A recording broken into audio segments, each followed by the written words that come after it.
Horror stories in Hindi में आप सभी का स्वागत है। दोस्तों, अगर आप लोग इस चैनल पर नए हो तो इस चैनल को सब्सक्राइब कर लीजिए।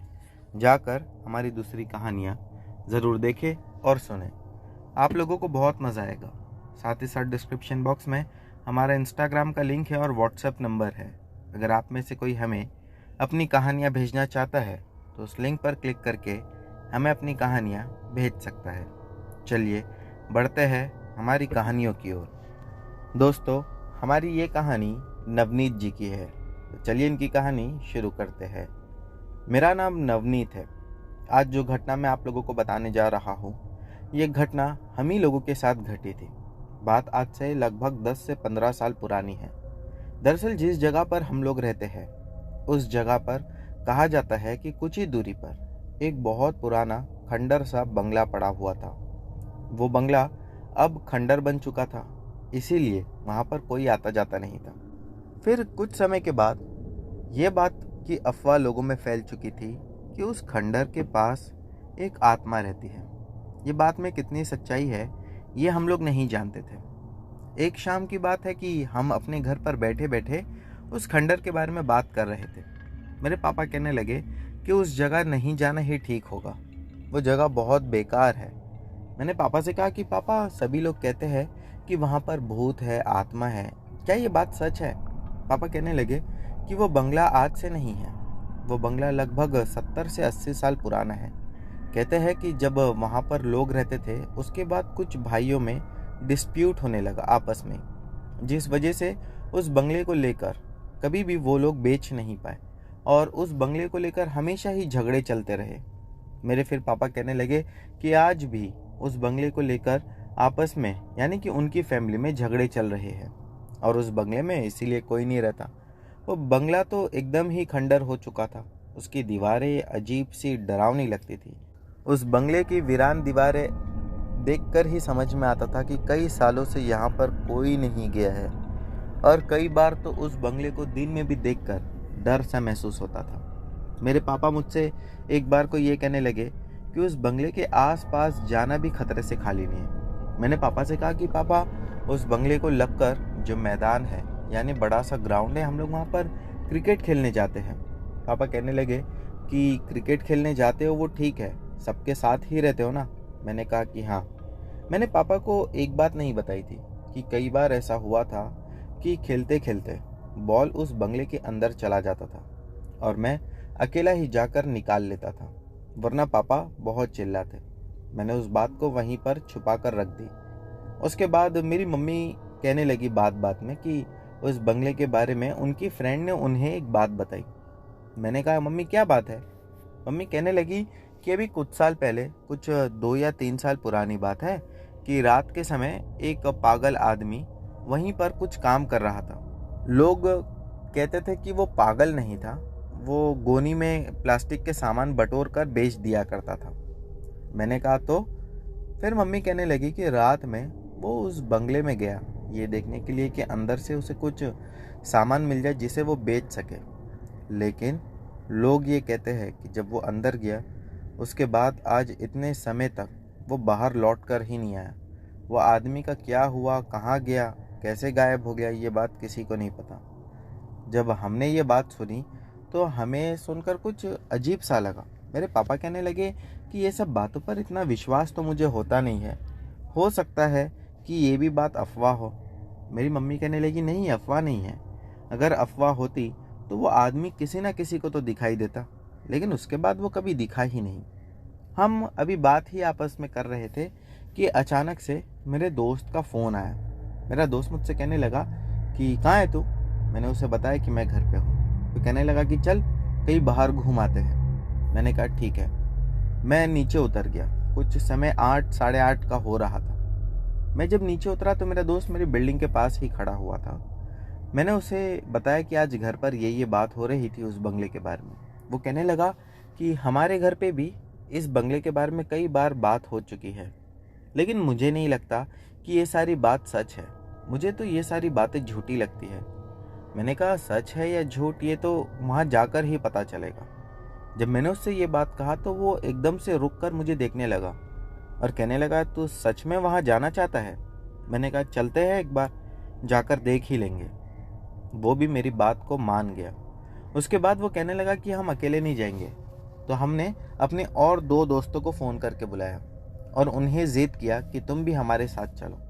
वो दोनों ही दोस्त हमारे साथ मिलकर उस बंगले की ओर चल दिए। जब हम उस बंगले के दरवाजे पर पहुंचे तब अजीब सी मनहूसियत महसूस हो रही थी। मेरा जो दोस्त था वो कहने लगा, यार नवनीत, यहाँ आकर हमने गलती तो नहीं कर दी? एक काम करते हैं, यहाँ से लौट चलते हैं। मैंने कहा नहीं, अब इतना दूर आए हैं तो अंदर जाकर देखेंगे ही। और फिर हम अंदर चले गए। जब हम अंदर चले गए तो अंदर जाने के बाद पहले तो एकदम अंधेरा दिखाई दे रहा था। उसके बाद जब हमने टॉर्च जलाई और दीवारों को देखने लगे तब दीवारों पर निशान बने हुए थे हाथों के, और वो निशान जो बने हुए थे वो लाल रंग के थे। अब वो खून था या कलर था ये हमें समझ में नहीं आ रहा था। तो हम ये देख रहे थे कि अगर ये खून है तो ज़रूर यहाँ पर कोई आत्मा है, और अगर कलर है तो हो सकता है कि किसी ने कोई मस्ती किया हो। तभी ही मेरे दोस्त को बंगले के एक बंद पड़े कमरे से आवाज़ आने लगी। उस कमरे का दरवाज़ा भी बुरी तरह से टूटा हुआ था। लकड़े का दरवाज़ा था, लेकिन काफ़ी हद तक के लकड़े के आर पार दिख रहा था, यानी कि दरवाजे के बाहर से ही कमरे का कुछ हिस्सा दिखाई दे रहा था। तभी मेरा एक दोस्त चिल्लाया, यार देख, ऐसा लग रहा है कि अंदर कोई घूम रहा है। मैंने कहा, अरे पागल है, दरवाज़ा बंद है, उस कमरे की खिड़कियां भी टूटी फूटी है, हो सकता है कोई घुस आया होगा। वो कहने लगा, अरे घुस कैसे कोई आ सकता है, बंगले के पीछे और तो बड़ा सा तालाब है। मैंने कहा, बात तो तू सही कह रहा है। उसके बाद में हम लोग गौर से देखने लगे। सच में उतने अंधेरे में भी बिल्कुल साफ किसी की चलने की आहट सुनाई दे रही थी, और यूं भी समझ में आ रहा था कि अंदर कोई एक जगह से दूसरी जगह टहल रहा हो। मैंने मेरे दोस्त से कहा, ये अंदर जो कोई भी है तो अंदर गया कैसे होगा? वो मुझसे कहने लगा, अब वो सब तो नहीं मालूम, हो सकता है कि वो अंदर फंस गया हो, उसे मदद की ज़रूरत हो। मेरा एक दूसरा दोस्त कहने लगा कि नहीं नवनीत, अंदर अगर कोई भी फंसा होता तो अब तक तो वो मदद मांग चुका होता, हमारे लिए रुका थोड़ी ना होता। मैंने कहा, यार बात तो ये भी सही है। हम धीरे धीरे उस कमरे के दरवाजे तक गए और जाकर उस कमरे के दरवाजे के बाहर खड़े हो गए। फिर मेरे एक दोस्त ने बाहर से आवाज़ लगाया, अंदर कोई है क्या? इतना कहना था कि अंदर जो भी चल रहा था वो एकदम से रुक गया। मेरा एक दोस्त था जो कि दरवाजे में छेद था उसमें से देख रहा था, तो उसने एक छेद में अपनी आंख डालकर देखना शुरू किया। वो देख ही रहा था कि अचानक से खून का छींटा हमारे मुंह पर पड़ा और एक जोर की चीख पूरे बंगले में गूंज उठी। दरअसल वो चीख मेरे दोस्त की थी। वो जो आंख लगाकर देख रहा था, अब उसकी आंख में किसी ने नोकीला सरिया घुसा दिया था, जिस वजह से उसकी आंख फूट चुकी थी और खून अब उसके पूरे चेहरे पर था। ये देखकर तो मानो अब हमारी भी चीखें निकल गई थी। हम तुरंत वहाँ से उसको उठाए और उस बंगले के बाहर निकलने लगे, लेकिन अब अंधेरे की वजह से रास्ता समझ में नहीं आ रहा था। एक तो हम डरे हुए भी बहुत थे और दूसरा हमारा दोस्त जो कि दर्द की वजह से जोरों से चिल्ला रहा था। हम बंगले का दरवाज़ा ढूंढ रहे थे कि बाहर जाने का रास्ता किधर गया, लेकिन रास्ता कहीं दिखाई नहीं पड़ रहा था। तभी मेरे एक दोस्त ने कहा कि काम करते हैं, हम दाई ओर चलते हैं, हम शायद वहीं से आए थे। हम जैसे ही वहाँ पर मुड़े थे कि अब ऐसा महसूस होने लगा जैसा कि सामने कोई अदृश्य शक्ति खड़ी हो और वो हमें आगे बढ़ने से रोक रही हो। हम चाहकर भी अपने कदमों को आगे नहीं बढ़ा पा रहे थे। पूरी ताकत लगाने के बाद भी हम वहाँ से 1 इंच तक आगे नहीं बढ़ पाए। मैंने कहा, एक काम करते, दूसरी ओर चलते हैं। हम जब बाई ओर मुड़े तब वहाँ पे तो हम आसानी से भाग पा रहे थे, लेकिन अब एक बात समझ में आ चुकी थी कि बाहर जाने का रास्ता उसी दाएं ओर था। मैंने मेरे दोस्त से कहा, यार हमें कैसे भी निकलना पड़ेगा। एक तो हम वैसे ही परेशान थे और ऊपर से हमारा दोस्त जिसकी आंख फूट चुकी थी वो ज़ोरों से चिल्ला रहा था दर्द की वजह से। मैंने अचानक से ही वहीं खड़े होकर चिल्लाया कि हमें माफ़ कर दो, हमसे गलती हो गई, हमें यहाँ नहीं आना चाहिए था, बस हमें आज जाने दे दो, हम दोबारा यहाँ कभी नहीं आएंगे। मेरा इतना कहना था कि हवा में ही एक आवाज़ गूंज उठी। वो आवाज़ क्या कह रही थी वो तो मुझे नहीं समझ में आया, लेकिन इतना ज़रूर मैं समझ चुका था कि वो आवाज़ गुस्से में हम लोगों से कुछ कह रही थी। और जहाँ तक हम समझ पाए तो हमें यूँ लगा कि वो आवाज़ कह रही थी कि यहाँ आकर गलती कर दी, यहाँ आना नहीं चाहिए था। लेकिन वो आवाज़ काफ़ी ज़्यादा इको सुनाई दे रही थी, तो इसीलिए बराबर हम समझ नहीं पाए। मैंने मेरे दोस्त से कहा, यार अभी हम यहाँ से निकले कैसे? उसने कहा, फ़ोन निकाल और जल्दी अपने अपने घर पे फ़ोन कर। हम दोनों ने ही अपना फ़ोन निकाला और घर पर फ़ोन करने लगे, लेकिन दोनों के मोबाइल में नेटवर्क ही नहीं था कि फ़ोन लग सके। अब ये सब चल ही रहा था कि अचानक उसी कमरे का दरवाज़ा एकदम से एक चिरमिराती आवाज़ के साथ खुला। और जब वो दरवाज़ा खुला तो हमने देखा कि अब भी कोई अंदर परछाई एक जगह से दूसरी जगह मंडराती हुई नज़र आ रही थी। वो परछाई किसकी थी ये हम नहीं जानते, लेकिन हाँ, अब ये भी हम सोच रहे थे कि जब अंदर आदमी ही नहीं है तो वो परछाई किसकी? यानी कि किसी न किसी इंसान की परछाई तो होती है, लेकिन अंदर हमें कोई दिखाई नहीं दे रहा था। भला सिर्फ एक परछाई कैसे घूम सकती है? अब हम ये सब सोच ही रहे थे कि दोबारा हमने एक आवाज़ सुनी। इस बार भी वो आवाज़ गुस्से में कुछ कह रही थी। उसकी भाषा भी ठीक से नहीं समझ में आ रही थी, लेकिन आवाज़ सुन के ये तो समझ में आ रहा था कि वो बहुत ज़्यादा गुस्से में है और अब हमें यहाँ से जाने नहीं देगी। हमने दोबारा उसी दाएं ओर जाने की कोशिश की। जब हम दाएं ओर भागे तो फिर से ऐसा लगा कि कोई अदृश्य शक्ति हमारा रास्ता रोककर खड़ी हुई है। हम काफ़ी देर तक बहुत कंफ्यूज थे, चारों ही रो रहे थे, लेकिन वो जो एक दोस्त जिसकी आंख फूटी थी, उसके तो आंख से इतना खून बह रहा था कि शायद और कुछ समय अगर वहाँ रुकते तो उसके शरीर का सारा ही खून निकल जाता। तभी ही मेरे एक दोस्त ने कहा कि क्यों ना हम भगवान की मदद लें। मैंने कहा, वो कैसे? उसने कहा, अरे सिंपल है, भगवान का नाम लेते हैं, हो सकता है ये शक्ति हमें फिर सताए ना। मैंने कहा, हाँ ये तो है। उसके बाद हम सब ने भगवान का नाम लेना शुरू किया और कमरे की दाईं ओर आगे बढ़ने लगे जिस ओर दरवाज़ा था। इस बार वो शक्ति हमें रोक तो नहीं पाई, लेकिन वो आवाज़ें बहुत ज़ोर ज़ोर से कर रही थी। ऐसा लग रहा था जैसा कि उस बंगले में कोई बड़ा सा ढोल बजा रहा हो। शायद वो हमारी आवाज़ को दबाना चाह रही थी। हम फिर भी चीखते चीखते भगवान का नाम लेते ही रहे और जैसा तैसा उस दरवाजे तक पहुँचे। हम दरवाजे के बाहर निकलने के बाद जब पीछे मुड़कर उस बंगले को देखा तो हमने पाया कि अब वो बंगला और भी ज़्यादा डरावना लग रहा था और यूं लग रहा था कि अब भी हमारे दोस्त की चीख उस कमरे में या उस बंगले में गूंज रही है। इसके बाद हम वहाँ से निकलकर तुरंत हमारे दोस्त को हॉस्पिटल लेकर गए। हमने पहले ही रास्ते में ये सब डिसाइड कर लिया था कि किसी को नहीं बताना है हमें कि हमारे दोस्त के साथ क्या हुआ है। हम यूं ही कहेंगे कि बस चलते चलते गिर गया और वहाँ पर एक सरिया रखा हुआ था जो कि इसकी आँख में चला गया। उसके बाद हम सभी लोग वहाँ पर चले गए हॉस्पिटल और हॉस्पिटल जाकर उसका इलाज करवाए। कुछ समय के बाद मेरे पापा ने मुझे एक बार अपने पास बुलाया। कहने लगे, एक बात सच बताएगा? मैंने कहा कि हाँ पापा, पूछो ना। पापा कहने लगे कि तू उस बंगले के अंदर गया था ना। मैंने कहा, कौन सा बंगला? वो कहने लगे, वही खंडहर बंगला। मैंने कहा, नहीं पापा। तो मुझसे कहने लगे कि देख, मैं तेरा बाप हूँ, मुझसे झूठ मत बोल। फिर उसके बाद मैंने रोते रोते उनको सारी सच्चाई बता दी। पापा कहने लगे कि मैंने मना किया था, फिर भी तू उस बंगले के अंदर गया। मैंने कहा, पापा हम सभी दोस्तों के घर पर उसी बंगले की बात होती थी, तो हमने सोचा कि क्यों ना एक बार जाकर देख ले। पापा कहने लगे कि जब भी बड़े कुछ बात बोलते हैं तो उनकी बातों में सच्चाई होती है। ये ज़रूरी नहीं है कि हर बात सिर्फ अफवाह ही हो। दोस्तों, कहा जाता है कि वो बंगला आज भी वैसा के वैसा ही है, यानी कि उस बंगले की अंदर की आत्मा आज भी वहाँ पर है। आज वैसे तो वहाँ कोई जाता नहीं है, लेकिन आस-पास के कुछ लोग हैं जो कहते हैं कि अगर कभी कहीं से लौटते समय उन्हें देर रात हो जाए और उस बंगले के पास से गुजरना पड़े तो उस बंगले में से तरह तरह की आवाज़ें आती हैं। तो दोस्तों, ये थी नवनीत जी की कहानी। बढ़ते हैं हमारी अगली कहानी की ओर। दोस्तों, हमारी अगली कहानी नयन की है। चलिए इनकी कहानी शुरू करते हैं। मेरा नाम नयन है। दोस्तों, आज जो घटना मैं आप लोगों को बताने जा रहा हूँ, ये घटना मेरे ही गांव की है।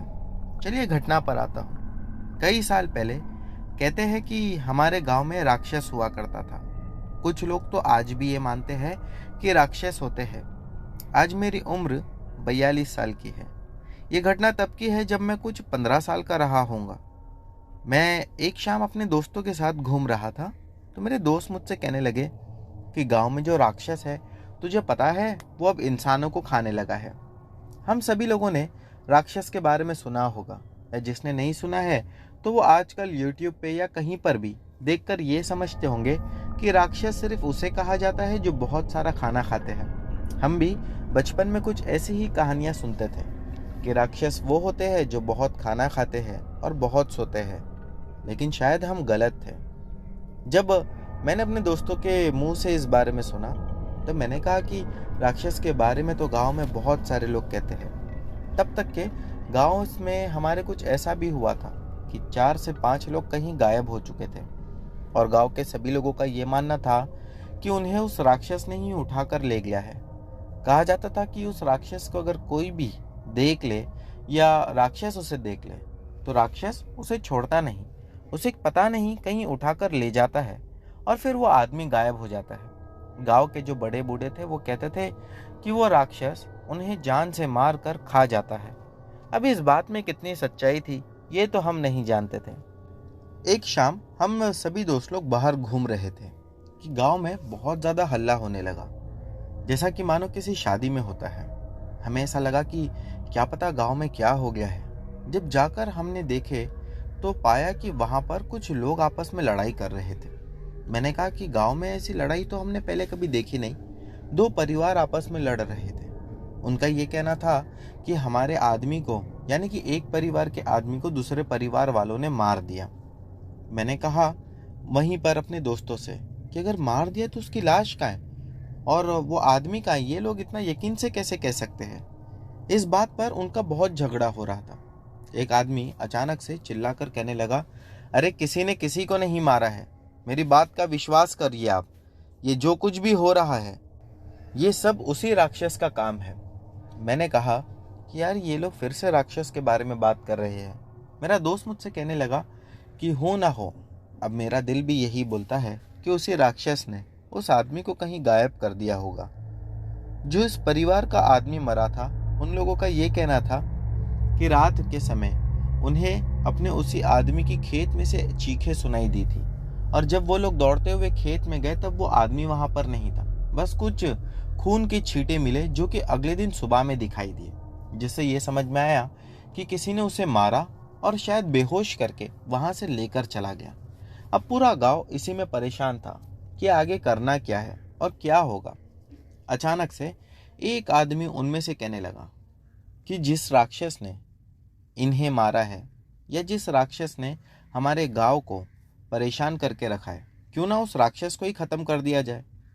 उसका इतना कहना था कि गांव में एकदम से सन्नाटा छा गया। वहां जितने लोग खड़े हुए थे सभी लोग उसकी बातों को ध्यान से सोचने लगे। फिर अचानक से एक दूसरा आदमी कहने लगा, बात तो बिल्कुल सही है, लेकिन उस राक्षस को खत्म कैसे करेंगे और उस राक्षस को ढूंढेंगे कहाँ? तभी ही सभी लोग आपस में ये बात करने लगे। फिर एक ने कहा कि हम उसके लिए जाल बिछाते हैं। इतना तो समझ में आ चुका था तब तक लोगों को कि वो राक्षस अगर जानवर ना मिले तो वो इंसानों का शिकार करने लग गया था। गांव के जंगल में कुछ आदमियों ने एक प्लान बनाया और कहने लगे कि वहां पर एक भेड़ लाकर छोड़ देंगे, जैसे ही वो राक्षस आएगा उस पर हमला करके मार देंगे। दोस्तों, उस रात पता नहीं क्या हुआ, लेकिन करीब करीब 10 आदमी गए थे उस राक्षस को मारने, और वो 10 के 10 जंगल से लौटे ही नहीं। उनके साथ क्या हुआ ये सिर्फ भगवान को पता है। जब गांव में ये बात की चर्चा चली तो गांव वाले भी दंग रह गए कि वो 10 के 10 आदमी को राक्षस अगर मार सकता है तो सोचो कि वो राक्षस कितना ज़्यादा ताकतवर है और वो क्या क्या नहीं कर सकता है। अब गांव के लोगों ने एक और प्लान बनाया, लेकिन इस बार सभी लोग एक बात को पकड़ कर रखे थे कि अगर इस बार राक्षस को मारना है तो हमें भगवान का सहारा लेना होगा।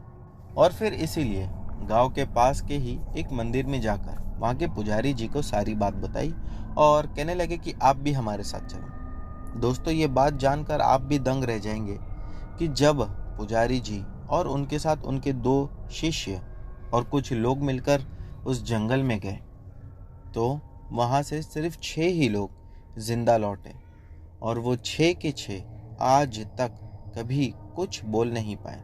उनमें से जो एक था वो तो मर गया, लेकिन हाँ, उसकी मौत का कारण भी लोग ये बताते हैं कि उसने राक्षस के बारे में कुछ बता चुका था। कहते हैं कि जब वो लोग उस जंगल में गए तब उन्होंने लगभग 1 से 2 घंटा पहले तो इंतज़ार किया उस राक्षस के आने का, और फिर 1 या 2 घंटे के बाद आसपास से कुछ आवाज़ें सुनाई देने लगी, जैसा कि मानो यूं लग रहा था कि कोई बहुत भारी कदमों के साथ बड़े बड़े पेड़ों को हटाकर हमारी ओर चलता हुआ आ रहा है। उसके आने पर हमें हवाएं भी तेज़ महसूस हो रही थी। जब वो सामने आकर खड़ा हुआ, उसकी हाइट कम से कम 10 से 15 फीट की थी। वो एकदम लंबा चौड़ा आदमी, चेहरे पर बहुत सारे बाल थे, बल्कि यूं कहिए कि पूरे शरीर पर बाल थे, लेकिन चेहरे पर इतने ज़्यादा बाल होने की वजह से उसका चेहरा बिल्कुल भी साफ नहीं दिखाई दे रहा था। उसकी जेब उसके गले तक लटक कर बाहर आ रही थी। उसके बड़े बड़े नोकीले दांत थे। उसकी आंखें चमकती हुई लाल दिखाई दे रही थी, जैसा कि उसकी आंखों में खून उतर आया हो। वो जो भेड़ वो लोग लेके गए थे कि उसे उसका चारा बना देंगे, उसने उसे छोड़कर सब पर हमला करना शुरू किया। पुजारी जी और जो उनके साथ 2 शिष्य थे, वो लोग तो वहां पर ही भगवान का नाम लेने लगे, और उनको देखकर जो बाकी के 3 लोग भी भगवान का नाम ले लेकर चिल्ला रहे थे, वो लोग वहां पर बचकर जैसा तैसा भागकर आ गए। और बताते हैं कि जब वो राक्षस सबको मार रहा था, तब वो एक ही झटके में लोगों को खत्म कर दे रहा था। यानी अगर वो एक हाथ भी किसी को मारता, वो आदमी तुरंत वहीं पर मर जाता। पुजारी जी के साथ जो एक शिष्य था, वो बता रहा था कि जब सब हम भाग रहे थे, तब मुझे अपनी जान का बहुत डर सता रहा था। इसीलिए भागते भागते जब मैंने पीछे देखा तो मैंने पाया कि जितने भी लोग हमारे साथ थे, वो सभी लोगों को उसने एक ही हाथ में उठा लिया था और अपने भारी कदमों के साथ पीछे मुड़कर जा रहा था। शायद उस दिन के लिए उतना शिकार उसे काफी था। फिर उसने ये भी बताया कि वो राक्षस जब भी आता है, तब उसके आने से पहले जो डर महसूस होता है, वैसा डर हमें आज तक महसूस नहीं हुआ। उसने ये भी बताया कि वो राक्षस जिस किसी भी इंसान को देखेगा, पक्का वो इंसान उसे देखकर ही डर जाएगा और वो राक्षस उसे अपना शिकार बना लेगा। दोस्तों, जब ये सारी बातें लोगों को पता चली, तो अब लोगों के दिल में डर दुगना हो चुका था। अब लोग जल्द से जल्द उस राक्षस से छुटकारा पाना चाहते थे। लगभग 3-4 महीने तक लोगों ने बहुत प्रयास किया, लेकिन कहीं पे भी सफलता नहीं मिली। फिर एक दिन की बात है कि गांव के कुछ लोग कहीं दूर जाकर कोई बहुत बड़े पुजारी जी को लेकर आए और पुजारी जी को सारी बात बताई। पुजारी जी ने कहा कि हम उसका शिकार करने नहीं जाएंगे, हम पहले जंगल में जाकर देखेंगे। जंगल में जाकर उन्होंने कुछ चीज़ें इकट्ठा की, जहाँ पर से वो दूसरे लोग भाग कर लौटे थे। उन्होंने उस जगह को अच्छे से देखा और कुछ वहाँ की मिट्टी और पेड़ के कुछ पत्ते उठाकर ले आए। फिर उन्होंने कहा कि मैं 3 दिन के बाद आप लोगों को सारी बात बताऊंगा। 3 दिन तक के वो पूजा पाठ करने लगे। उसके बाद उन्होंने कहा कि वो राक्षस बहुत ज़्यादा ताकतवर है, उसको ख़त्म कर पाना तो मानो नामुमकिन है। गांव के सभी लोग उनके सामने हाथ जोड़कर प्रार्थना करने लगे कि हमें इस राक्षस से कैसे भी आप छुटकारा दिला दो। वो कहने लगे कि हम जंगल और गांव के बीच का जितना रास्ता है, वहाँ पर धागे से बंदिश कर देंगे, यानी कि उसके बाद वो राक्षस कभी भी गांव नहीं आ पाएगा। और गांव के लोगों से भी कहा कि कुछ समय तक आप लोग भी जंगल में मत जाना, रात में तो क्या, दिन में भी अब बिल्कुल जंगल में मत जाना। गांव के कुछ ऐसे भी थे जो कहने लगे कि हमारा तो काम ही जंगल में है। तब पुजारी जी कहने लगे, जब बचोगे ही नहीं तो काम कैसे करोगे। गांव के लोगों को इस बात को मानना ही था। सभी लोग इस पर मान गए। उसके बाद पुजारी जी ने कुछ तंत्र मंत्र से एक धागे के ऊपर कुछ पढ़कर फूका और उसके बाद गांव के चारों ओर कुछ कील गाड़ कर वो धागे को बांध कर छोड़ दिया। कहने लगे कि अब कुछ समय तक पहले देखेंगे कि क्या होता है। लगभग 3-4 महीना सब कुछ ठीक चला। फिर गांव में हमें एक अफवाह और सुनने को मिली कि एक आदमी अचानक गायब हो गया। शुरू में सब इसे अफवाह ही समझ रहे थे। बाद में पता चला कि वो आदमी सच में गायब हो चुका था। और जब पुजारी जी को बुलाया गया तो पुजारी जी ने उस आदमी के घर वालों से बात किया और जहां पर उन्होंने कील गाड़ी हुई थी वहां जाकर खड़े होकर कुछ मंत्र पढ़ने लगे। जिसके बाद उन्होंने कहा कि यह अफवाह नहीं है, ये बात बिल्कुल सच है कि उस आदमी को वही राक्षस उठाकर लेकर चला गया। अब गांव के लोगों में दोबारा से डर उठने लगा। पुजारी जी ने कहा कि अब हमें कुछ बड़ा कदम उठाना चाहिए। हमने कहा कि क्या करना चाहिए। वो कहने लगे कि देखो, इसे मार तो नहीं सकते, लेकिन हाँ, हम दोबारा एक कोशिश करेंगे जिसके बाद अब वो कभी भी आप लोगों के पास नहीं आ पाएगा, ना ही तो कभी आप लोगों को परेशान कर पाएगा। वो दोबारा उसी जगह पर गए जहां से उन्हें ढूंढ कर लोगों ने लाया था। कुछ 1 हफ्ते के बाद वो कुछ सामान समेत और कुछ लोगों के साथ लौट कर आए और उसके बाद फिर से उन्होंने गांव के चारों ओर कुछ कील गाड़ दी और कहने लगे कि जब कुछ समय तक उस राक्षस को खाना नहीं मिलेगा, लगभग 1 साल या 2 साल, वो खुद यहाँ से यानी कि वो जंगल छोड़कर चला जाएगा। तब हमने भी हाँ कर दिया और उसके बाद उन्होंने उसी कील को गाड़ कर वहाँ से चले गए। कहने लगे कि अब जंगल कोई भी बिल्कुल मत जाना। गांव के सभी लोग उनकी बात से सहमत थे। फिर वैसे ही हमने भी किया। दोस्तों, आज इतने साल हो गए लेकिन हमारे गांव से उसके बाद में कभी कोई आदमी तो गायब नहीं हुआ। लेकिन हाँ, कुछ लोग ऐसा कहते हैं कि जहाँ पर पुजारी जी ने कील को गाड़ा था, अगर आज भी उस जगह पर जाकर खड़े हो जाते हैं तो उन्हें कुछ आवाज़ें सुनाई देती है, जिसे सुनकर ये पता चलता है कि जंगल में आज भी वो राक्षस मौजूद है। अब सवाल ये उठता है कि अगर जंगल में वो है तो इंसानों का शिकार तो नहीं कर रहा और जंगल में कुछ ज़्यादा जानवर भी नहीं है, तो वो क्या करता है? या फिर ये भी खाली अफवाह ही है? हम इसके बारे में ज़्यादा तो नहीं जानते हैं। मेरे पापा ने इसके बाद में एक बात हमें ये बताई कि उनके कोई दोस्त ने उन्हें यूँ बताया था कि जो राक्षस था वो आज भी उसी जंगल में रहता है, लेकिन आज वो और ज़्यादा घने जंगल में जा चुका है और इसीलिए अब वो बाहर भी नहीं आता है, क्योंकि इतने साल का समय बीत चुका है। वो जानता है कि मैं जंगल छोड़कर गांव के ओर नहीं जा सकता, क्योंकि जैसे ही अगर वो उस गांव में कदम भी रखेगा तो जलकर भस्म हो जाएगा। तो दोस्तों, ये थी नयन जी की कहानी। बढ़ते हैं हमारी अगली कहानी की ओर।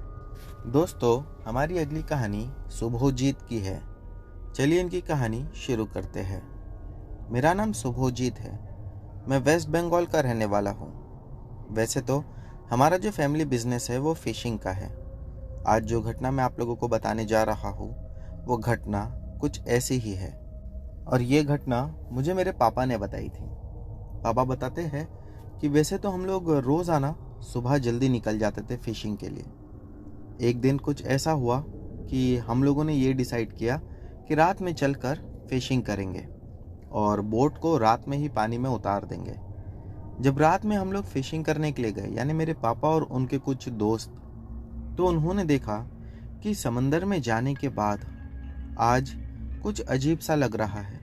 बोट भी बराबर से नहीं चल रही है।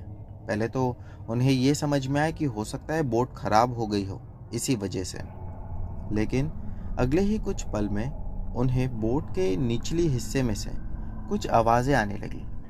वो आवाज़ें शायद इंजन की थी। तभी उनका दोस्त कहने लगा कि इंजन में कुछ खराबी है, मैं जाकर एक बार देखता हूँ।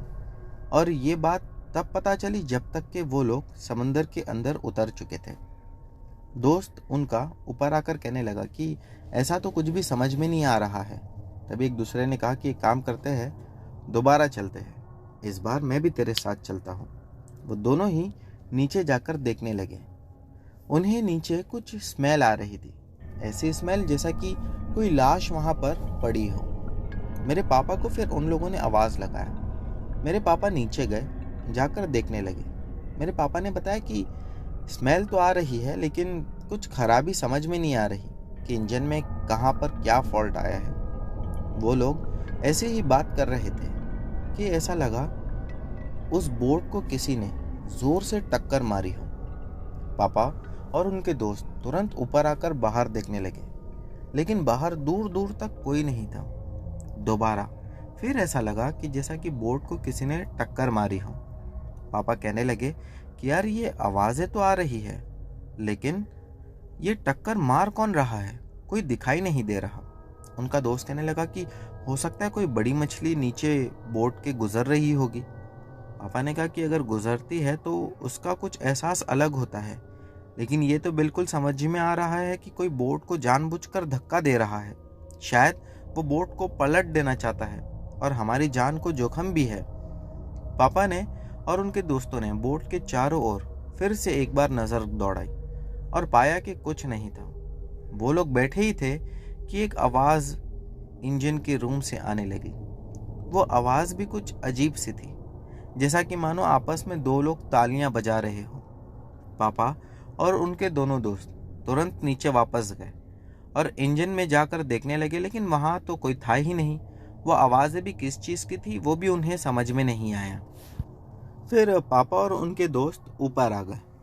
अब उन्होंने देखा कि उनकी बोट में एक लाश पड़ी हुई है, जो कि सड़ी और गली हुई थी। उसे देखकर ये समझ में आ रहा था कि कई समय से ये पानी में डूबी हुई थी। लेकिन सवाल ये उठता था कि उस लाश को बोट में कौन डालकर चला गया। जब पापा और उनके दोनों दोस्तों ने ये देखा तो वो वहीं पर खड़े खड़े दंग रह गए कि लाश कैसे आ गई। और फिर उनका दोस्त कहने लगा कि काम करते हैं, इस लाश को दोबारा पानी में डाल देते हैं, अगर किसी ने देख लिया तो हम फंस जाएंगे।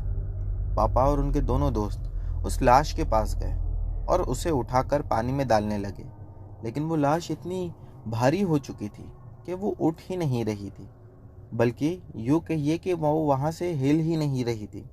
पापा कहने लगे कि ज़्यादा पानी इसकी बॉडी में चला गया है, शायद इस वजह से ये उठ ही नहीं रही। वो तीनों ही पूरी ताकत लगा रहे थे, फिर भी वो लाश अपनी जगह से 1 इंच नहीं हिली। फिर पापा कहने लगे कि एक काम करते हैं कि हम इस लाश को जाल में उठाकर बाहर फेंकते हैं, उससे थोड़ी आसानी होगी। तभी ही पापा के 2 दोस्तों ने कहा कि लाश हिल ही नहीं रही, हम इसे जाल में डालेंगे कैसा। बहुत दिमाग लगाने के बाद उनके एक दोस्त ने आइडिया दिया और फिर वही आइडिया लगाकर वो लोगों ने उस लाश को बोट से बाहर फेंक दिया। उसके बाद ये तीनों काफ़ी ज़्यादा घबरा गए थे, तो उन्होंने कहा कि काम करते हैं, हम अभी इसी वक्त तुरंत घर पर चलते हैं। नाव को मोड़ा ही था कि दोबारा ये महसूस हुआ कि कोई चीज़ बड़ी सी नाव से टकरा रही है। जब पानी में देखा तो पाया कि वही लाश थी जो बोट से टकरा रही है, लेकिन इस लाश में इतनी ताकत कहाँ कि जब भी ये बोट से टकरा रही है ऐसा लग रहा था कि जैसा वो बोट को पलट देना चाहती हो। पापा ने कहा अपने दोस्त को चिल्लाते हुए, तू जल्दी इंजन चालू कर और यहाँ से निकलते हैं। उसने इंजन चालू करके वहाँ से बोट को आगे बढ़ाना शुरू कर दिया। एक दोस्तों अजीब बात ये थी कि वो लाश भी पानी के ऊपर तैरते तैरते बोट के पीछे आ रही थी। मेरे पापा बताते हैं कि हम इतना ज़्यादा घबरा गए थे ये देखकर कि मानो अब हम एक चीज़ समझ चुके थे कि आज हमारी मौत पक्की है अगर हम किनारे तक नहीं पहुँचे। बोट को फुल स्पीड में भगाने के बाद भी वो लाश तेज़ी से उनके पीछे ही तैरती हुई आ रही थी। इतनी तेज़ी से पापा बताते हैं कि शायद मछली भी नहीं तैर सके, जितनी तेज़ी से वो लाश हमारे पीछे तैर रही थी। फिर पापा बताते हैं कि जैसा तैसा हम किनारे तक तो पहुंच गए। उसके बाद नाव से उतर के हम अपने अपने घर चले गए। अगले दिन सुबह में जब मेरे पापा अपने दोस्त के घर पर गए तो पता चला कि उसकी तबीयत बहुत ख़राब है। पापा ने उसे दिलासा दिया और कहने लगे कि कल रात में जो भी हुआ हो सकता है तो इस वजह से डर गया होगा। और पापा उसे समझाने लगे। जब पापा उसे समझा रहे थे तो पास में उसकी पत्नी भी खड़ी थी। तभी उसने कुछ नहीं कहा, लेकिन जैसे ही उसकी पत्नी वहां से हिली और पापा भी उठकर घर आने के लिए वहां से खड़े हुए कि तभी उसने पापा का हाथ पकड़ लिया और इशारे में कहा कि बैठ। पापा दोबारा वहाँ पर बैठ गए। फिर वो कहने लगा कि तुझे पता है, कल रात में जो कुछ भी हुआ वो बहुत बुरा था, लेकिन उससे बुरा मेरे साथ अब हो रहा है। पापा ने कहा, तेरे साथ क्या हो रहा है? वो कहने लगा कि मुझे हर वक्त यूं महसूस हो रहा है जैसा कि वो लाश मेरे पास में ही है, और वो लाश की वजह से मुझे कुछ अच्छा नहीं लग रहा। पापा ने कहा, अरे ये सब तेरा वहम होगा। वो कहने लगा, वहम नहीं है, मुझे वही गंध अब भी आ रही है और बार बार मुझे सांस लेने में दिक्कत हो रही है, जैसा कि एक आदमी को पानी में डूबने के बाद सांस नहीं ली जाती। पापा को वो ये सब कह ही रहा था कि फिर से उसकी पत्नी आकर वहाँ पीछे खड़ी हो गई। जब उसकी पत्नी आकर खड़ी हुई तब एकाएक उसके चेहरे का रंग उड़ गया और वो पापा को देखकर कहने लगा, तू जा, मैं मिलता हूँ तुझे बाद में। पापा उठे, उसकी पत्नी से कहा कि आप इसका ख्याल रखो, मैं जाता हूँ। लेकिन इस बार जब पापा निकलने लगे तब उसकी पत्नी का रूप कुछ बदला बदला सा लग रहा था। पापा को लगा ही कि कुछ गड़बड़ है, लेकिन उन्होंने मन में ये सोचा कि हो सकता है दोनों के बीच में कुछ झगड़ा चल रहा हो, इस वजह से ये थोड़ी गुस्से में लग रही है। पापा तुरंत वहां से अपने घर नहीं गए, बल्कि उनके तीसरे दोस्त के घर पर गए और जाकर उसे सारी बात बताई। तो पापा का दोस्त कहने लगा, यार देख, जहाँ तक मैं ये सब चीज़ों में विश्वास करता हूँ, हो ना हो वो आत्मा कल हमारे ही साथ आई है। अब हमें अपने दोस्त को बचाना चाहिए। मैंने कहा कि मुझे ये सब पर इतना विश्वास नहीं है। वो कहने लगा कि तू विश्वास कर या मत कर, जो चीज़ होती है वो होती है। उसके बाद में वो पापा को लेकर किसी आदमी के पास गया और वहाँ से उस आदमी को सारी चीज़ बताकर अपने दोस्त के घर पर ले आया। जब अपने दोस्त के घर पर ले आया और दरवाज़ा खटखटा रहा था, तब मेरे पापा बताते हैं कि हम लोगों ने अंदर से आवाज़ सुनी थी कि मेरा दोस्त अंदर चीख रहा था और चिल्ला रहा था, लेकिन वो क्यों चीख रहा था वो समझ में नहीं आया। 10-15 मिनट तक हम बाहर यूं ही खड़े रहे। जब लगा कि अंदर कुछ आवाज़ें अब ज़्यादा आ रही है तो हम लोगों ने दरवाज़ा तोड़ने का सोचा। गांव के घर के दरवाजे एक ही धक्के में टूट जाते हैं। पापा लोग उस दरवाजे को तोड़ के जब कमरे के अंदर गए तो पापा ने देखा कि उनके दोस्त की पत्नी उनके दोस्त का गला घोंट रही है और उसे मार देना चाहती है। यही नहीं, वो बड़े बड़े नाखूनों से उनके दोस्त के शरीर पर निशान बना रही थी। शायद कुछ लिखना चाह रही थी या उसे चोट पहुंचाना चाह रही थी। वो जो आदमी को लेकर वो लोग वहां पर पहुंचे थे, उस आदमी ने जलती हुई एक माचिस की तीली उस औरत पर फेंकी, जिसके बाद वो चीखते हुए वहां से एकदम भागी और दीवार से टकराकर गिर गई। उसके बाद वो वहीं पर बेहोश हो गई। पापा ने कहा, ये क्या था? उस आदमी ने सभी लोगों को बस चुप रहने का इशारा किया। फिर उसने एक वहीं पर बड़ी सी आंख जलाई और चारों ओर एक घेरा बनाकर उसकी पत्नी को उस घेरे में डाल दिया।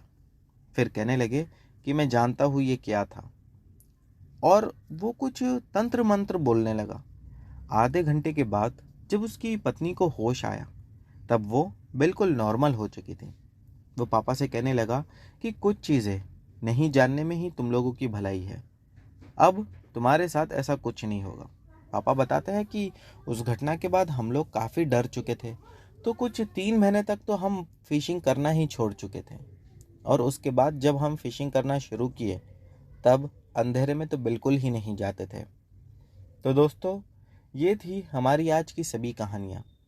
उम्मीद करता हूँ कि आप लोगों को पसंद आई होगी। दोस्तों, इनमें से जो भी कहानी आप लोगों को अच्छी लगी हो उसके बारे में कमेंट सेक्शन में लिखना मत भूलना। चैनल पर नए हो तो बिना सब्सक्राइब किए मत जाना। मिलते हैं हमारी अगली वीडियो में।